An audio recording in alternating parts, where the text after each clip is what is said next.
שייכות. זה אחד הדברים הכי בסיסיים, הכי עמוקים שיש לנו. הרצון הזה להרגיש חלק ממשהו שהוא גדול מאיתנו. כאן אנחנו הולכים לצלול עמוק לתוך הצורך הזה, להבין איך הוא עובד ואיך הוא מעצב את החיים של כולנו. אוקיי, אז בואו נקפוץ ישר למים העמוקים.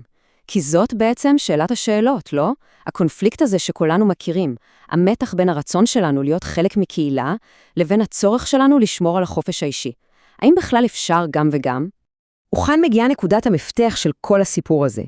חירות אישית ושייכות אמיתית הן לא אויבות, ממש להפך. כפי שעוד מעט נראה, ככל שקהילה מאפשרת יותר חופש וביטוי אישי, כך תחושת השייכות רק הולכת ומתעצמת.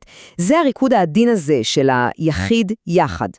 אז איך מבינים את הריקוד המורכב הזה? בואו נתחיל לשזור את החוט הראשים שמרכיב אותו, וזה לוקח אותנו אחורה בזמן. ממש אחורה למאה ה-17 לפילוסוף היהודי ברוך שפינוזה.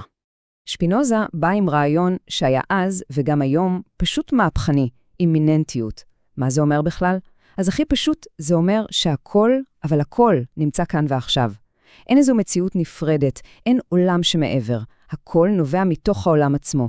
התפיסה הזאת בעצם מעגנת אותנו בגוף, בחוויה, והיא מכינה את הקרקע להבנה אחרת לגמרי של שייכות. עכשיו תראו, מה שבאמת חזק פה זה הקונטרסט. התפיסה הזאת של ספינוזה, האימננטית, היא ההפך הגמור מטרנסנדנטיות. טרנסנדנטיות מדברת על אלוהים או כוח עליון שנמצא אי שם למעלה, מחוץ לבריאה ושולט בה. אלה פשוט שתי דרכים הפוכות לגמרי להבין את המקום שלנו ביקום. והרעיון הזה של שפינוזה, וואו, הוא כל כך חזק שהוא הדהד מאות שנים קדימה. תראו את הציטוט הגאוני הזה של איינשטיין. הוא בעצם אומר, אני לא מאמין באל אישי שמתעסק עם כל אחד ואחת מאיתנו, אלא באלוהים שהוא הטבע עצמו, שהוא ההרמוניה המדהימה של הקיום. טוב, אז דיברנו פילוסופיה, דיברנו רעיונות גדולים, אבל איך כל זה קשור אלינו, לגוף שלנו? כאן אנחנו עוברים מהמופשט אל הקונקרטי, ושולפים את החוט השני שלנו, התוכנית הביולוגית שמפעילה אותנו. הכל, אבל הכל מתחיל מדבר אחד פשוט, הומאוסטזיס.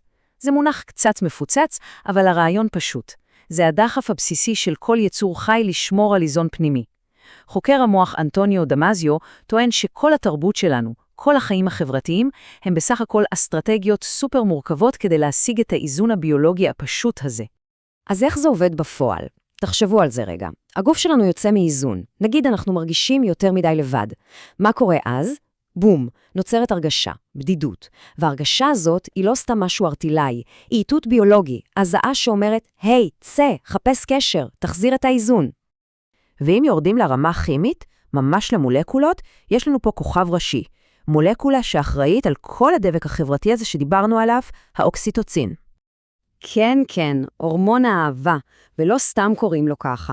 האוקסיטוצין הזה משתחרר כשאנחנו קרובים, כשיש מגע פיזי, והוא זה שגורם לנו להרגיש אמפתיה. הוא בעצם הדבק הכימי שמסנחר אותנו פיזית ורגשית עם אנשים אחרים, ומעמיק את החיבור. אוקיי, אז יש לנו פילוסופיה ויש לנו ביולוגיה. עכשיו בואו נוסיף את החוט השלישי, והפעם אנחנו נכנסים לעולם הפסיכולוגיה כדי לגלות פרדוקס. משהו שנשמע הפוך על הפוך, אבל הוא כל כך נכון. תקשיבו לציטוט הגאוני ושל הפסיכואנליטיקאי דונלד וויניקוט. הוא אומר שהיכולת שלנו להיות לבד, באמת לבד עם עצמנו, היא פרדוקס. היא נולדת, תחזיקו חזק, רק מתוך החוויה של להיות לבד כשמישהו אחר נוכח ותומך. וויניקוט קורא למרחב הקסום הזה המרחב הפוטנציאלי. תחשבו על זה כמו על מגרש משחקים בטוח, בין העולם הפנימי שלנו למציאות החיצונית. זה המקום שבו אנחנו יכולים להיות יצירתיים, לשחק, לגלות את העצמי האמיתי שלנו, וכל זה בלי שיפוט. זה מרחב חיוני להתפתחות. אז דיברנו על היחיד, על הגוף, על הנפש. עכשיו בואו נעשה זום אאוט, נרחיב את המבט ונבחן את החוט הרביעי והאחרון שלנו, איך חברות אנושיות בנויות ואיך זה משפיע על תחושת השייכות שלנו. ובגדול אפשר לדבר על שני מודלים מרכזיים. מצד אחד, קהילות אופקיות, שם כולם פחות או יותר באותו קו. הכל שוויוני, מבוסס על שיתוף פעולה, ומצד שני, יש לנו חברות אנכיות. כאן הסיפור שונה לגמרי. יש היררכיה, יש בוסים, יש תחרות, יש מאבקי כוח. וזה לא רק איזה רעיון תיאורטי, כן? קהילות אופקיות היו וקיימות. תחשבו למשל על הפוליס ביוון העתיקה. מרחב של אזרחים שווים שמקבלים החלטות יחד, או אפילו היום על שבטים כמו ההדזה בטנזניה, שחיים במבנה שהוא כמעט לגמרי שוויוני. אוקיי, אז יש לנו את כל 4 החוטים ביד. פילוסופיה, ביולוגיה, פסיכולוגיה וסוציולוגיה. עכשיו מגיע החלק הכי יפה. בואו נראה איך כל זה מתחבר יחד, איך הכל קורם עור וגידים, דרך דוגמה אחת מהחיים. והדוגמה הזאת, המעבדה החיה שלנו לשייכות, היא קבוצת אימפרוביזציה במחול. כן, כן, ריקוד. זה המקום שבו כל הרעיונות המופשטים האלה הופכים למשהו שאפשר להרגיש בגוף, כאן ועכשיו. למה דווקא שם? כי קבוצת אימפרוביזציה היא אופקיות רדיקלית. אין שם במאי, אין קוריאוגרף שאומר מה לעשות, אין היררכיה, כל אחד הוא גם יוצר וגם מבצע. באותו הרגע, כולם שווים. וזה חברים, זה בדיוק המרחב הפוטנציאלי של וויניקוט, רק שהוא לא קורה בחדר טיפולים, הוא קורה בגוף.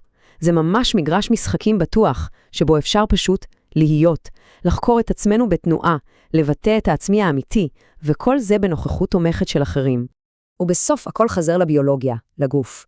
כי דרך התנועה המשותפת, דרך המגע, דרך הסינכרון, הגוף מבין. הוא מפריש אוקסיטוצין והוא יוצר את התחושה החזקה הזאת, הבלתי אמצעית, של להיות גם יחיד וגם יחד. אז כל המסע הזה, מהפילוסופיה של שפינוזה ועד לריקוד המשותף, מוביל אותנו לשאלה אחת אחרונה, שאלה שכל אחד ואחת יכולים לקחת איתם הלאה. איפה בחיים שלנו נמצא המרחב הזה?